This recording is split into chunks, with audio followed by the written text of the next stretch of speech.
Now, head instructors who are highly accomplished, they won a bunch of trophies, they're very physically gifted, tend to be the worst at making eye contact with each person, interacting with each person, rather than running a group through drills. I was hearing, you guys know who Jordan Peterson is, but he became a phenomenon, and now he's running around doing like 3,000 people, 5,000 people at a time. If he does a podcast, he gets like 1 million views in 48 hours. But he was talking about the way that he runs his live events, and he says, well, number one, it's just like teaching a class in college. I never talk to a group, I always talk to an individual.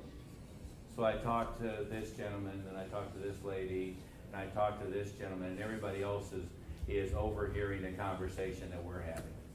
And he goes, there's too much pressure for one person for me to stare at them, for an hour and a half. So a minute or two, and then a minute or two, and then a minute or two, right? But it's a very powerful skill. And very actively engaged public speakers, maybe not Norm Schwarzkopf in the Pepsi Center with 16,000 people, because that's tough. But an instructor with 45 people in class can engage everybody constantly in class, right? And then whatever the movement is, they can be moving around the room, because the worst place to be, it's all stuff we're going to do in November, the worst place to be is planted in the front of the class and you're just sitting there barking orders, right? Is they can be moving through the class. If you're grappling, they're adjusting the position, they're adjusting the shoulder, they're adjusting the leg, and they do it with everybody, right? Or I touch them on the shoulder and say, that's exactly right. See how much better that feels? Everybody stop. Look at Bill, right? Just like that. So in every class, each person can be engaged, eye contact, spotlighted, touched 4, 5, 6 times, right? And we all know the more accomplished and the more athletically talented and so forth the head instructor is, the more egocentric they tend to be, right? And so we really have to drill that in. Is I'm evaluating you as far as your capability of an instructor. If you make everybody in class feel special and feel adjusted, prepped,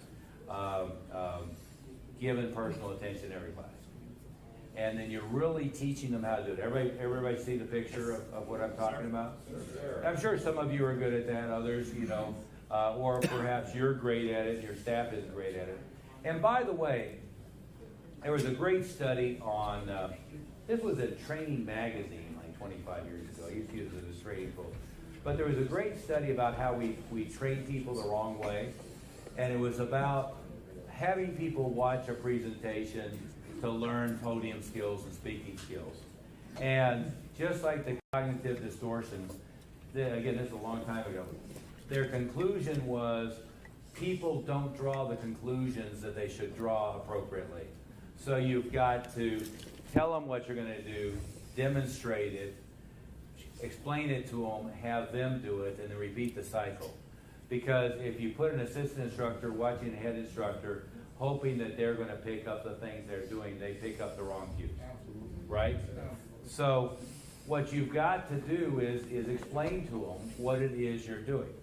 And again, when it comes to expanding upon this, is you teach the head instructor.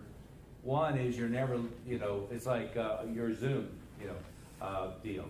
Is they were talking about Zoom fatigue. You were talking about this. And one of the weirdnesses about Zoom is if you're not careful, it's like you're looking at a mirror talking to yourself the entire time, right?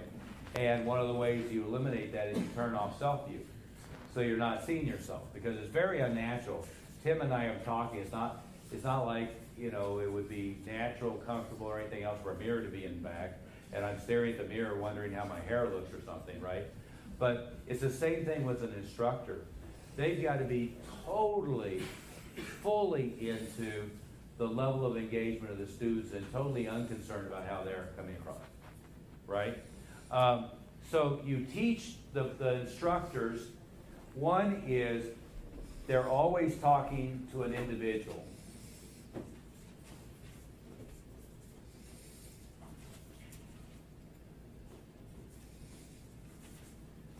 never to a group. That means they're making eye contact. They're touching, adjusting, one thing or another, constantly.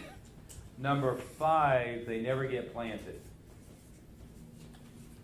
They're always moving through the class, never standing in front of the class and just standing there, right? They've got to never get planted. And that's extremely important. So, number 6, which is really kind of buried in here, but they're always adjusting. You know, if they're teaching kicking, they're putting their hand up here, you know, here, touch your knee to my hand. Touch your knee to my hand. Great. Touch your knee to my hand, kick my hand. Okay, do that. And they're always doing stuff like that. Okay, see your shoulder? This way, right? They're always doing that, but they're doing it with everybody. Number next, you're not fixating on superstars. Within the class, the C and D students need support. The A+ students are not the ones that need recognition. What a lot of schools do is they flip it. They have the Student of the Month award and the same A+ in your face, constantly vertical sidekick, 1-3 trophies this month gets the Student of the Month award, if not every month, once a quarter. I don't like Student of the Month crap. What I like is figuring out how everybody can get recognized for something. And I certainly don't mean it's the everybody gets a trophy syndrome and it's not about achievement. But what I do mean is when I'm teaching the class, I'm much better served to find Delfino, who doesn't know it, not you, but who doesn't know his left from his right, who always has the wrong side forward, and almost falls down when he does the kick or whatever it might be.